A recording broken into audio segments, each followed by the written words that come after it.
Selamat datang di era AI.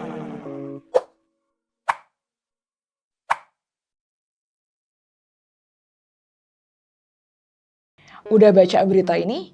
AI this, AI that. Ini bukan pertama kalinya polisi salah nangkep orang karena facial recognition. Dan kayaknya enggak akan jadi yang terakhir. Bias dalam menegakkan hukum oleh kepolisian udah jadi masalah lama yang enggak beres-beres. Enggak di Indonesia, enggak di Amerika. Ya sama aja bun.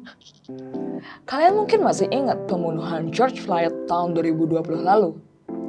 Yang memicu gelombang protes Black Lives Matter itu loh. Dan bikin publik semakin menyoroti cara-cara polisi melayani dan melindungi. Berkaca dari demo gede-gedean itu, dan dengan munculnya kecerdasan kuatan atau yang biasa disebut sebagai AI, polisi ngide buat bikin machine learning yang diklaim bisa dengan cepat dan tepat melacak mereka yang mungkin bakal lakuin kejahatan bahkan sebelum kejahatan itu terjadi. Wow, dahsyat banget ya bun.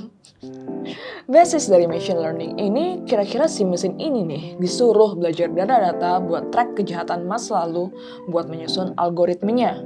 Jadi si AI ini bisa kasih prediksi tentang kejahatan di masa depan, sehingga Departemen Kepolisian bisa mengalokasikan sumber daya buat pencegahan berdasarkan prediksi ini. Masalahnya nih ya, alat itu sendiri berpotensi bikin masalah. Data yang dipakai polisi buat ngajarin sistem ini menyimpan bias dan cuma bakal memperparah ketidaksetaraan.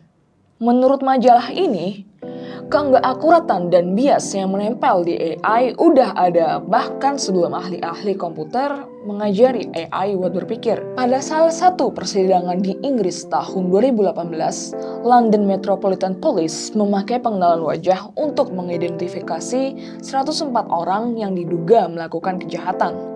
Dari 104 data, cuma 2 doang yang akurat.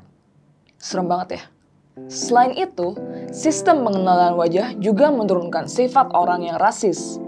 Dalam contoh yang mengerikan, algoritma pengenalan wajah Facebook melabeli orang kulit hitam sebagai primata.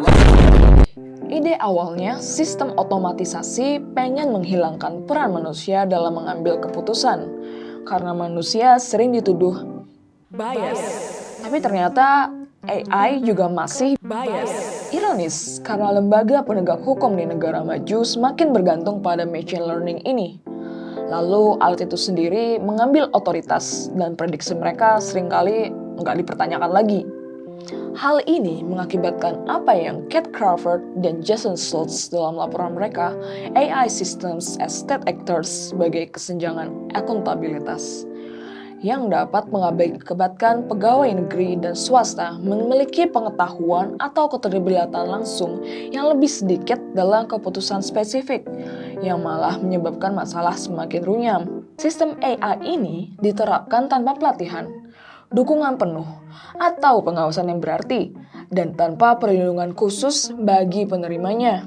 Ini kejadian karena mereka diadopsi secepat mungkin buat menghemat budget dan standarisasi di bawah model pengadaan teknologi yang jarang banget memperhitungkan masalah kewajiban konstitusional. Alih-alih menyelamatkan masyarakat manusia, teknologi setengah jadi model begini malah jadi opresif dan mengancam keberadaan masyarakat. Semua dilakukan atas nama, ya, Anda benar, penghematan. Kasus ini tuh bikin saya mikir, kalau software AI ini dibikin oleh perusahaan yang terus ternyata softwarenya salah dan menghukum orang yang salah, gimana cara polisi minta pertanggungjawaban perusahaan? Kalau 10 tahun yang akan datang, penggunaan machine learning ini semakin masif dan 20 tahun lagi pengawasan manusia semakin enggak relevan, bisa nggak warga biasa kayak ya kita-kita begini minta pertanggungjawaban ke Big Tech? Ya bisa sih ya, bisa ya harusnya, tapi ada yang lebih penting nih ya. Sebenarnya nih ya, para ilmuwan tuh sebenarnya udah mikirin potensi-potensi AI sejak awal komputer. Misal dalam makalah terkenalnya Alan Turing tuh dia nulis begini. Tapi ya kita tetap perlu khawatir nggak sih? Ya gini deh, sebagai contoh, bayangin kalian mau mudik nih, tapi pakai mobil. Ada banyak hal yang harus disiapin. Dari cek keamanan mobilnya, remnya blong apa enggak, setir yang bisa belok apa enggak, ada bensinnya atau enggak, dan yang terpentingnya lagi nih ya, punya mobilnya atau enggak. Pokoknya ya banyak kan lah ya persiapan-persiapan yang harus kita siapkan, dan juga kita harus mempersiapkan mental menghadapi macet-macet, kesehatan, sampai protokol dan rambu-rambu jalan yang dibuat untuk meminimalisir kecelakaan. Saya pikir pengembangan AI harusnya juga begitu. Apalagi kalau AI-nya ya berkaitan dengan sistem peradilan dan keberlangsungan hidup warga.